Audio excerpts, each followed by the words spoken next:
नमस्कार दोस्तों, आपका हमारे YouTube चैनल द एजुकेशन पर स्वागत है। आज के इस सेशन में हम हिंदी साहित्य और व्याकरण से संबंधित महत्वपूर्ण प्रश्नों को हल करेंगे, जो 2023 के सभी भर्ती परीक्षाओं की दृष्टिकोण से बेहद उपयोगी क्लास होगी। यह विभिन्न कंपटीशन एग्जाम में बार बार पूछे गए सवाल हैं। तो देर न करते हुए चलिए सेशन की शुरुआत करते हैं। अगर चैनल पर पहली बार विजिट किए होंगे तो आपसे नम्र निवेदन है, सेशन को लाइक कर दीजिएगा। सेशन पसंद आए तो चैनल को सब्सक्राइब कर लीजिएगा और अपने दोस्तों में शेयर कर दीजिएगा। बेल आइकन को भी प्रेस कर दीजिएगा, जिससे रोज़ की क्लास का नोटिफिकेशन आप तक पहुंच सके। तो चलिए शुरुआत करते हैं।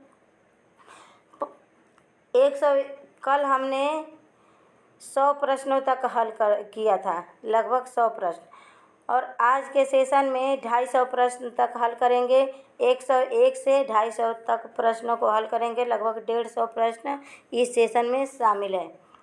तो चलिए शुरुआत करते हैं। महात्मा गांधी के प्रिय भजन जो पीर पराई जाने रे के रचयिता कौन है? वैष्णव जन ते तेते कहिए जो पीर पराई जाने रे। यह महात्मा गांधी जी का प्रिय भजन था, जिसको हमेशा वह गाते रहते थे। तो पूछा है कि इसको लिखने वाले, इसकी रचना करने वाले कौन थे? तो नरसिंह मेहता थे। कौन थे? नरसिंह मेहता। IMP लगा लीजिए, महत्वपूर्ण प्रश्न है। नरसिंह मेहता कहाँ के प्रमुख संत थे? तो नरसिंह मेहता गुजरात के प्रमुख संत थे। आप लोगों ने किसी कथा में सुना होगा नरसिंह जी का मायरा। नरसिंह जी का मायरा, उन्हीं के नाम पे मीराबाई ने नरसिंह जी का मायरा लिखा था और उन्हीं ने यह भजन भी लिखा था। असम का चैतन्य किसे कहा जाता है? असम का चैतन्य महाप्रभु का नाम आप लोगों ने सुना है, लेकिन असम में एक चैतन्य महाप्रभु के गुणों के अनुसार ये कार्य करते थे। उनको किस नाम से जाना, उनका नाम क्या था? तो शंकर देव था। शंकर नहीं है, शंकर देव। मुगल शासक मोहम्मद शाह किस संप्रदाय के अनुयायी था? तो मुगल शासक मोहम्मद शाह रंगीला शिव नारायण संप्रदाय का अनुयायी था। क्वेश्चन नंबर 105 है, गुरु नानक का जन्म कहाँ हुआ था? तो गुरु नानक का जन्म तलवंडी में हुआ था। सिख धर्म के संस्थापक किस गुरु को माना जाता है? तो सिख धर्म का संस्थापक गुरु नानक जी को माना जाता है। अमृतसर शहर का निर्माण किसने कराया था? तो अमृतसर शहर का निर्माण गुरु रामदास ने करवाया था। किस धर्म गुरु को इस्लाम न अपनाने के कारण अपना सिर कटवाना पड़ा? तो गुरु तेग बहादुर को। यह इस्लाम धर्म नहीं अपनाए तो मुस्लिम शासकों ने इनका सिर कटवा दिया। क्वेश्चन नंबर 109 है, किस संत ने अपने भक्ति संदेशों के प्रचार के लिए हिंदी का प्रयोग किया? तो वह रामानंद थे। वह रामानंद थे जो अपने उपदेशों को लोगों तक पहुंचाने के लिए संदेशों को हिंदी भाषा का प्रयोग किया। शिवाजी के आध्यात्मिक गुरु कौन थे? तो शिवाजी के आध्यात्मिक गुरु रामदास थे। दास बोध के रचयिता कौन है? तो दास बोध के रचयिता रामदास हैं। गुरु नानक का जन्म कब हुआ था? तो 1469 ईस्वी में गुरु नानक देव का जन्म हुआ। क्वेश्चन नंबर 113 है, महात्मा बुद्ध व मीराबाई के जीवन दर्शन में कौन सी मुख्य विशेषता समान थी? तो संसार का दुखपूर्ण होना। महात्मा बुद्ध के लिए भी संसार दुखपूर्ण था और मीराबाई के लिए भी संसार दुखपूर्ण था। यही उन दोनों के जीवन काल में एक समान गुण था। प्रसिद्ध भक्ति रस कवित्री मीराबाई किसकी पत्नी थी? तो राजकुमार भोजराज की पत्नी थी मीराबाई। यदि संस्कृत मातृभाषा है तो क्या मेरी मातृभाषा दास्यु भाषा है? यह कथन किसका है? तो यह कथन संत एकनाथ का है। भक्त तुकाराम किस मुगल सम्राट के समकालीन थे? तो भक्त तुकाराम जहांगीर के समकालीन थे। क्वेश्चन नंबर 117 है, गुरु नानक का धर्मोपदेश क्या था? तो मानव बंधुत्व गुरु नानक का धर्म उपदेश था। किस भाषा को लोकप्रिय बनाने के लिए चंडीदास ने योगदान दिया? तो बंगाली भाषा को लोकप्रिय बनाने के लिए चंडीदास ने योगदान दिया। रामानुज के अनुयायी को क्या कहा जाता है? तो रामानुज के अनुयायी को वैष्णव कहा जाता है। बीजक के रचयिता कौन है? तो बीजक के रचयिता संत कबीरदास हैं। यह एक रिवीजन क्लास है, इसमें आप लोगों को 150 से अधिक प्रश्न मिल जाएंगे रिवीजन के लिए। क्वेश्चन नंबर 121 है, पुष्टि मार्ग के दर्शन की स्थापना किसने किया? तो वल्लभाचार्य ने किया। किस संत ने ईश्वर को अपने पास अनुभव के लिए कीर्तन को अपना माध्यम बनाया? तो चैतन्य महाप्रभु। और ये भी पूछता है कि किस महापुरुष ने, संत कवि ने ईश्वर को प्राप्त करने के लिए नृत्य को अपने आराधना का माध्यम बनाया? तो वो भी चैतन्य महाप्रभु हैं। क्वेश्चन घुमा के भी पूछ सकता है। अद्वैतवाद के सिद्धांत का प्रतिपादन किसने किया? था अद्वैतवाद के सिद्धांत का प्रतिपादक शंकराचार्य ने किया। भक्ति आंदोलन के दौरान असम में भक्ति आंदोलन किसने चलाया? तो शंकरदेव ने चलाया। किसने चलाया? शंकरदेव ने चलाया। क्वेश्चन नंबर 125 है, कबीर की मृत्यु कहाँ हुई थी? तो मगहर में हुई थी। मगहर कहाँ है? संत कबीर नगर उत्तर प्रदेश में है। महाराष्ट्र में भक्ति संप्रदाय की शिक्षाओं को किसके द्वारा फैलाया गया? तो संत ज्ञानेश्वर ने महाराष्ट्र में भक्ति संप्रदाय को फैलाया। भक्ति आंदोलन को दक्षिण भारत से लाकर उत्तर भारत में किसने प्रचारित किया? तो रामानंद ने। भक्ति द्रविड़ उपजी लाए रामानंद, अब प्रकट किया कबीर ने चहु दिशा नौखंड। चैतन्य महाप्रभु किस संप्रदाय के अनुयायी थे? तो चैतन्य महाप्रभु गौड़ीय संप्रदाय के अनुयायी थे। क्वेश्चन नंबर 129 है, भक्ति आंदोलन के प्रतिपादक कौन थे? तो भक्ति आंदोलन के प्रतिपादक आचार्य रामानुजाचार्य हैं। पंजाब में भक्ति आंदोलन के जनक कौन थे? तो गुरु नानक थे। कबीर के गुरु कौन थे? तो कबीर के गुरु रामानंद थे। कबीर का जन्म कहाँ हुआ? तो लहरतारा काशी में हुआ। क्वेश्चन नंबर 33 है, 133, हिंदी का प्रथम उपन्यास किसे माना जाता है? तो हिंदी का प्रथम उपन्यास परीक्षा गुरु को माना जाता है, जिसे लाला श्रीनिवास दास जी लिखे हैं। हिंदी में आशुलिपि के जन्मदाता कौन है? तो राधेलाल द्विवेदी हैं। हिंदी में आशुलिपि के जन्मदाता राधेलाल द्विवेदी है। आधुनिक युग के चरण हैं तो रामधारी सिंह दिनकर हैं। आधुनिक युग के चरण रामधारी सिंह दिनकर हैं। आष्टरिक भाषा का समूह किस भाषा को बोलने वाले हैं? तो किरात। आष्टरिक भाषा समूह की भाषाओं को बोलने वाले लोगों को क्या कहा जाता है? आष्टरिक भाषा के बोलने वाले लोगों को क्या कहा जाता है? तो किरात कहा जाता है। क्वेश्चन नंबर 137 है, संविधान के किस अनुच्छेद के अनुसार हिंदी भारत की राजभाषा है? तो अनुच्छेद 343(1) के अनुसार हिंदी राजभाषा है।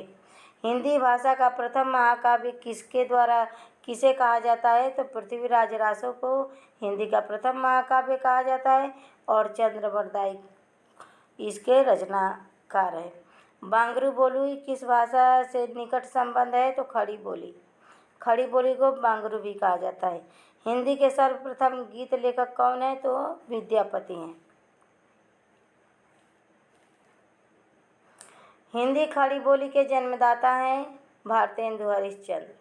आधुनिक युग की मीरा किसे कहा जाता है? तो महादेवी वर्मा को। हिंदी साहित्य की प्रथम कहानी है तो हिंदी की साहित्य की प्रथम कहानी इंदुमती है। और यह किसने माना इंदुमती को? तो आचार्य रामचंद्र शुक्ल ने। विश्व में सर्वाधिक भाषाएं किस देश में बोली जाती है? विश्व में सर्वाधिक भाषाएं भारत में बोली जाती हैं। क्वेश्चन नंबर 145 है, महादेवी वर्मा को किस रचना के लिए ज्ञानपीठ पुरस्कार मिला? तो महादेवी वर्मा को यामा पर ज्ञानपीठ पुरस्कार मिला। मैला आंचल उपन्यास के लेखक कौन है? तो मैला आंचल फलीश्वरनाथ रेणु के उपन्यास है। भारत में सर्वाधिक लोगों द्वारा कौन सी भाषा बोली जाती है? तो हिंदी बोली जाती है, जिसकी लिपि देवनागरी है।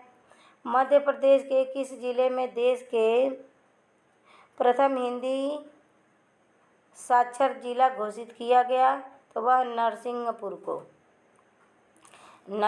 को मध्य प्रदेश के नरसिंहपुर जिले को प्रथम साक्षर जिला घोषित किया गया। क्वेश्चन नंबर 149 है, देवनागरी लिपि को राष्ट्रीय लिपि के रूप में कब स्वीकार किया गया? तो 14 सितंबर 1949 को स्वीकार किया गया। हिंदी दिवस किस तिथि को मनाया जाता है? तो 14 सितंबर को हिंदी दिवस मनाया जाता है। भारत में संस्कृत माँ है, हिंदी बहुरानी है और अंग्रेजी नौकरानी है। किस महापुरुष के अनमोल वचन है? तो डॉक्टर फादर कामिल बुल्के के। संविधान की 8वीं अनुसूची में शामिल की गई 4 नई भाषाएं कौन सी है? तो संथाली है, मैथिली है, बोडो है और डोगरी है। क्वेश्चन नंबर 153 है, रानी केतकी की कहानी की भाषा क्या है? तो खड़ी बोली में रानी केतकी की कहानी लिखा गया है, जिसको लिखने वाले ईसा अल्लाह खां है। अपभ्रंश के योग से राजभाषा का जो साहित्यिक रूप बना उसे कहा जाता है डिंगल भाषा। हिंदी की प्रथम पत्रिका का नाम बताइए? तो संवाद कौमुदी हिंदी की प्रथम पत्रिका है। हिंदी की वर्णमाला में कितने स्वर और कितने समव्यंजन है? तो हिंदी में 11 स्वर और 33 समस्वर है। क्वेश्चन नंबर 157 है, एक नार पिया को भानी तनवा को सारा ज्यों पानी। एक नार पिया को भानी तनवा को सगरा ज्यों पानी। यह पंक्ति किस भाषा की है? तो यह ब्रज भाषा की पंक्ति है। संविधान की 8वीं अनुसूची के अनुसार कितनी भाषाओं को राजभाषा के रूप में संविधान ने मान्यता दी? तो 22 भाषाओं को। क्वेश्चन नंबर 159 है, हिंदी गद्य के प्रतिष्ठापक कौन है? तो आचार्य महावीर प्रसाद द्विवेदी हैं हिंदी गद्य के प्रतिष्ठापक। क्वेश्चन नंबर 160 है, हिंदी के प्रथम दैनिक समाचार पत्र है? तो उत्तर है सुधावर्षण। क्वेश्चन नंबर 161 है, भारत के प्रथम राष्ट्र कवि कौन है? तो उत्तर है भारत के प्रथम राष्ट्र कवि मैथिली शरण गुप्त है। हिंदी का प्रथम एकांकी कौन सा है? तो उत्तर है हिंदी का प्रथम एकांकी एकघुट है, जिसे जयशंकर प्रसाद द्वारा रचित है लिखे हैं। हिंदी साहित्य के इतिहास को कितने कालखंडों में विभाजित किया गया है? तो हिंदी साहित्य के इतिहास को 4 कालखंडों में विभाजित किया गया है। पहला है आदिकाल या वीरगाथा काल, दूसरा है मध्यकाल या भक्तिकाल, तीसरा है उत्तर मध्यकाल या रीतिकाल और चौथा है आधुनिक काल। क्वेश्चन नंबर 164 है, रामधारी सिंह दिनकर को किस रचना के लिए ज्ञानपीठ पुरस्कार मिला? उर्वशी के लिए रामधारी सिंह दिनकर को ज्ञानपीठ पुरस्कार मिला। अटल बिहारी वाजपेयी हिंदी विश्वविद्यालय की स्थापना कहाँ की जा रही है? अटल बिहारी वाजपेयी हिंदी विश्वविद्यालय की स्थापना कहाँ की जा रही है? तो भोपाल मध्य प्रदेश में की जा रही है। भारतीय भाषाओं को कितने प्रमुख वर्गों में बांटा गया है? तो भारतीय आर्य भाषाओं को 4 प्रमुख भागों में बांटा गया है। देश का पहला राष्ट्रीय हिंदी संग्रहालय कहाँ स्थापित किया गया? तो उत्तर है देश का पहला राष्ट्रीय हिंदी संग्रहालय आगरा में स्थापित किया गया। क्वेश्चन नंबर 168 है, चीनी तिब्बती भाषा समूह की भाषाओं को बोलने वाले को क्या कहा जाता है? तो निषाद कहा जाता है। चीनी तिब्बती भाषाओं के समूह को बोलने वाले लोगों को निषाद कहा जाता है। हिंदी विषय का प्रथम ज्ञानपीठ पुरस्कार पाने वाले कौन थे? तो हिंदी विषय पर प्रथम ज्ञानपीठ पुरस्कार पाने वाले सुमित्रानंद पंत थे। निम्नलिखित में से कौन प्रेमचंद्र की एक रचना है? उत्तर है निम्नलिखित में से पंच परमेश्वर प्रेमचंद्र की रचना है। भारत में सबसे अधिक बोली जाने वाली भाषा समूह है तो इंडो आर्यन है। क्वेश्चन नंबर 172 है, जो जीर्ण सासड़ भाषिड़य सो मई कहयु सार आ जो पलाई सई भाव करी सो तरी पावहि पारू। इस दोहे के रचनाकार के नाम बताइए। तो देवसेन है। और यह कहाँ देवसेन का प्रसिद्ध ग्रंथ कौन है? तो श्रावकाचार है और इसी की पंक्तियाँ है। भारत में सबसे कम बोली जाने वाली भाषाई समूह है तो चीनी तिब्बती समूह। हिंदी का प्रथम पत्र नहीं है, पत्र है। पत्र कौन सा है? तो उदंत मार्टन। ये तो रटा हुआ प्रश्न है। क्वेश्चन नंबर 175 है, मैथिली किस राज्य की भाषा है? तो मैथिली बिहार राज्य की भाषा है। अमीर खुसरो ने जिन मुकरियों पहेलियों दो सुखनों की रचना की उसकी मुख्य भाषा क्या है? तो वह खड़ी बोली है। हिंदी के प्रथम कवि कौन है? तो हिंदी के प्रथम कवि सिद्ध सरापा है। इनका समय काल 9वीं शताब्दी है। कलम का सिपाही किसे कहा जाता है? तो उत्तर है कलम का सिपाही मुंशी प्रेमचंद्र को कहा जाता है।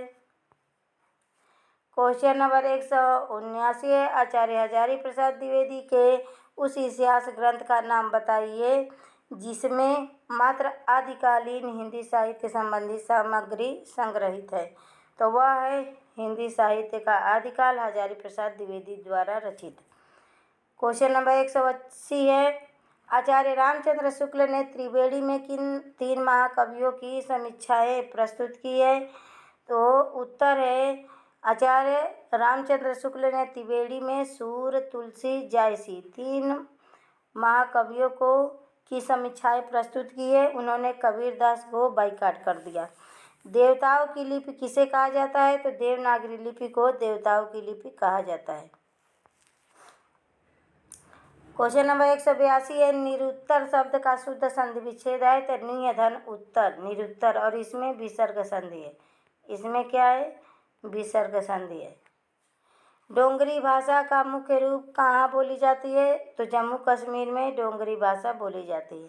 बैताल पचीसी के रचनाकार के नाम बताइए। तो बैताल पचीसी सूरत मिश्र की रचना है।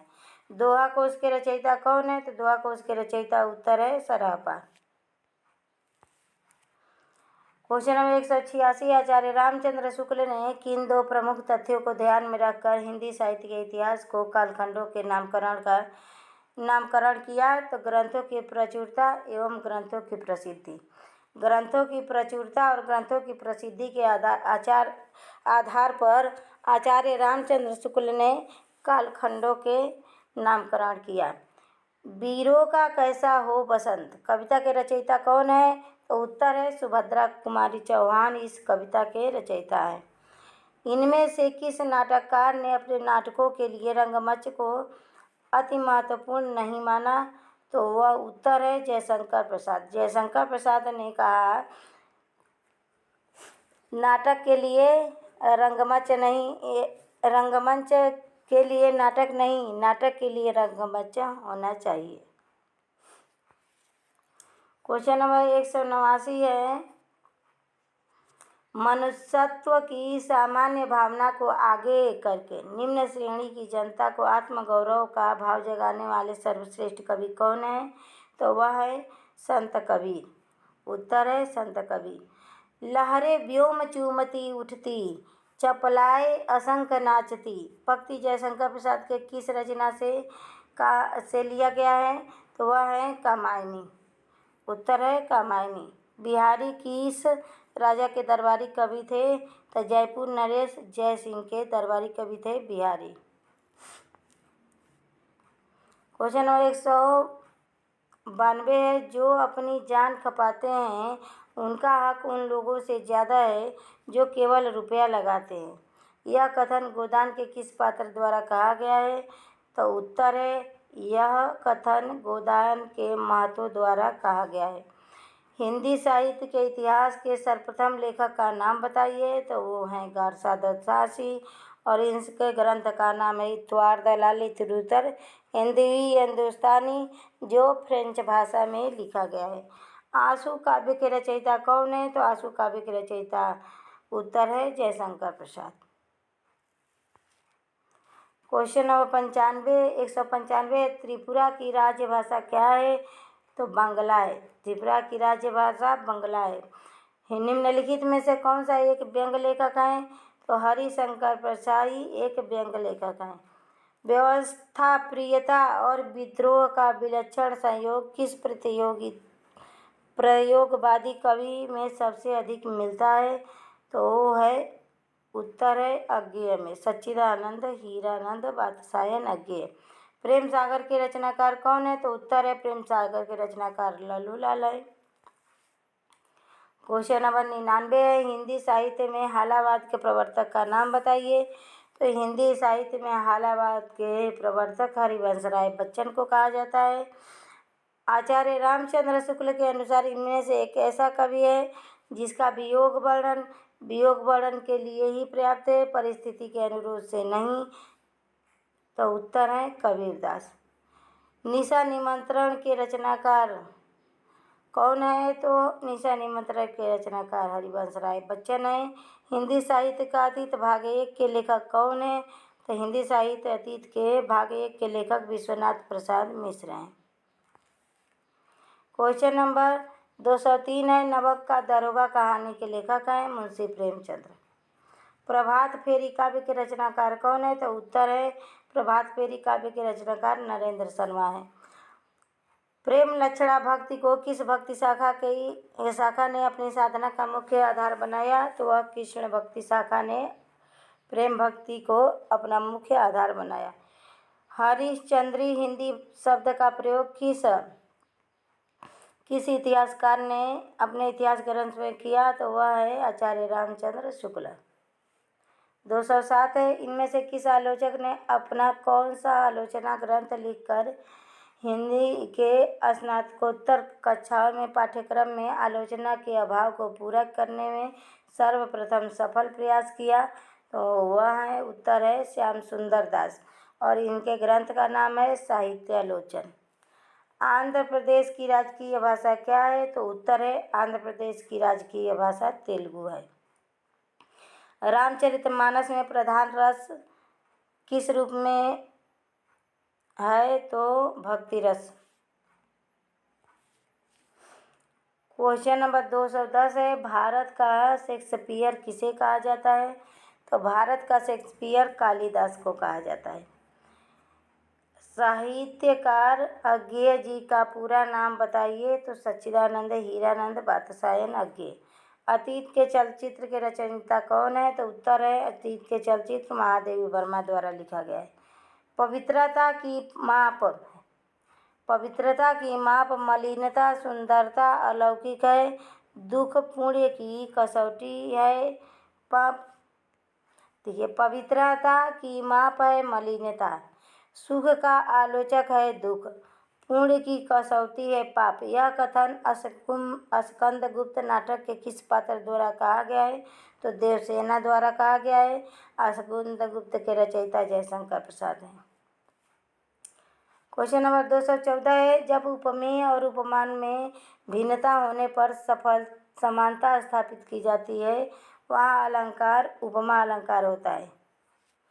उपमेय में उपमान का निषेध रहित आरोप होना रूपक अलंकार है। मान लेना या निषेध रहित आरोप होना। लता भवन से प्रकट भे ते अवसर दो भाई निकले जन जुग विमल विधु जलद पटल बिलगाय में अलंकार है उत्प्रेक्षा। सादृश्य के कारण उपमेय में उपमान का संशय हो, वहाँ अलंकार होता है संदेह अलंकार। कि सादृश्य मतलब एक समान मान लिया जाता है समझ के, और वहाँ पे संशय उत्पन्न हो जाता है। उस पंक्ति में संदेह अलंकार होता है। क्वेश्चन नंबर 218, उपमेय में संभावना की अभिव्यक्ति के शब्द हैं मनु मानो जनु जानो, और यह उत्प्रेक्षा अलंकार के वाचक शब्द हैं। उत्प्रेक्षा रूपक उपमा किस कारण अलग होता है? तो संभावना के कारण। एक वस्तु दूसरी वस्तु की समावपा की जानी जाती है। एक वस्तु दूसरे वस्तु की को मान लिया जाता है, उसमें अलंकार वस्तु उत्प्रेक्षा होता है। जब सादृश्यता के कारण उपमेय में उपमांग का भ्रम होता है, वहाँ पे भ्रांतिमान अलंकार होता है। संदेह होता है तो संदेह अलंकार होता है, और भ्रम होता है तो वह क्या है? भ्रांतिमान अलंकार हो जाएगा। 222 है सौंदर्यामलांकार उक्ति, यह किसका कथन है? तो यह आचार्य वामन जी का कथन है। क्वेश्चन नंबर 223 है किसी प्रस्तुत वस्तु की उसके किसी विशेष गुण, क्रिया, स्वभाव आदि की समानता के आधार पर अप्रस्तुत वस्तु से समानता की जाए तो वहाँ पे उपमा अलंकार होता है। जब उपमा में एक उपमेय अनेक उपमान हो, वहाँ पे अलंकार मालोपमा होता है। माला के तरह गुथी हो। उपमेय में उपमान की संभावना हो, वहाँ पे उत्प्रेक्षा अलंकार होता है। क्वेश्चन नंबर 226 है लागत लाज लगाम नहीं, नैक नगह तो मार, आहोत तोई लखी बाल के, दृग तुरंत मुँह जोर में अलंकार कौन सा है? तो रूपक है। घिर रहे घुघराले बाल, अस अलंबिक मुख के पास, नील घन सावक से सुकुमार, सुधा भरने को विधु के पास। इस पंक्ति में अलंकार पूछा है, तब मानो आ गया है तो उत्प्रेक्षा अलंकार। इसमें क्या है? उत्प्रेक्षा अलंकार। अनेक अर्थों का बोध कराने वाला एक शब्द कविता में होता है, वहाँ पे कौन सा अलंकार होता है? तो श्लेष अलंकार। श्लेष अलंकार में अर्थ चिपका हुआ होता है। क्वेश्चन नंबर 229 है अलंकारों की निश्चित परिभाषा किसने दी है? तो अलंकारों की निश्चित परिभाषा डंडी ने दी है, और उनका ग्रंथ का नाम है काव्यादर्श। शब्द अलंकार के भेद हैं, तो शब्द अलंकार के 8 भेद होते हैं। यमक अलंकार है जहाँ एक शब्द एक से अधिक बार आए और उसका अर्थ भिन्न हो, उसे श्लेष अलंकार कहते हैं। अलंकार के भेद होते हैं, अलंकार के 3 भेद होते हैं। उत्तर है शब्द अलंकार, अर्थालंकार, उभय अलंकार। क्वेश्चन नंबर 233 है जहाँ वास्तव में विरोध न होने पर किंचित विरोध का आभास हो, वहाँ पे कौन सा अलंकार होता है? तो विरोधाभास अलंकार होता है। प्रकृति पर मानव व्यवहार का आरोप किया जाता है, वहाँ पे कौन सा अलंकार? तो मानवीकरण अलंकार होता है। मेघमय आसमान से उतर रही वह संध्या सुंदरी परी सी धीरे धीरे, इसमें मानवीय गुणों को पिरोया गया है। कहीं संध्या सुंदरी शाम का समय, कहीं परियों का रूप लेकर धीरे धीरे से उतर नहीं न सकता, तो इसीलिए वहाँ पे मानवीकरण अलंकार है। जहाँ बिना कारण के ही या विपरीत कारण के ही कार्य होने लगे, वहाँ पे विभावना अलंकार होता है। बिनु पग चले सुने बिनु काना, कर बिना कर्म करे विधि नाना। क्वेश्चन नंबर 237 है आली पास पौड़ी भले, मुँह किन पौढ़त देत में काव्य दोष है? तो ग्रामत तो काव्य दोष है। पौड़ी क्या है? पौड़ी एक ग्रामीण भाषा है। काव्य में पद दोष कितने होते हैं? तो काव्य में पद दोष 16 होते हैं। अर्थ दोष किसे कहते हैं? तो उत्तर है जहाँ शब्द दोष का निराकरण हो जाए फिर भी दोष बना रहे, वहाँ अर्थ दोष होता है। मुनि तापस जिसने दुखी लहई, मुनि तापस जितने दुख लहई, ते नरेश बिनु पावक दहई में कौन सा अलंकार है? विभावना अलंकार है। क्वेश्चन नंबर 241 है, वाक्य में यथास्थान क्रम पूर्वक पदों का न होना, तो वहाँ पे अकर्मत्व दोष होता है। जब क्रम से कोई पद इधर का उधर हो, जैसे वह खाता है तो वह खाता है नहीं, खाता है वह कह देंगे तो यह अकर्मत्व दोष हो जाएगा। अब अकर्मत्व दोष के उदाहरण है, सीता जू रघुनाथ को अमल कमल की माल, पहिराई जनु सबन की, हृदय भिवालु भूपाल। दुष्क्रमत्व दोष होता है, जहाँ लोक शास्त्रों के विरुद्ध क्रम से वस्तु का वर्णन हो, वहाँ पे दुष्क्रमत्व दोष होता है। लोचन नीरज से यह देखो, अश्रु नदी बह आई। इस पक्ष में कौन सा अलंकार है? तो विभावना अलंकार है।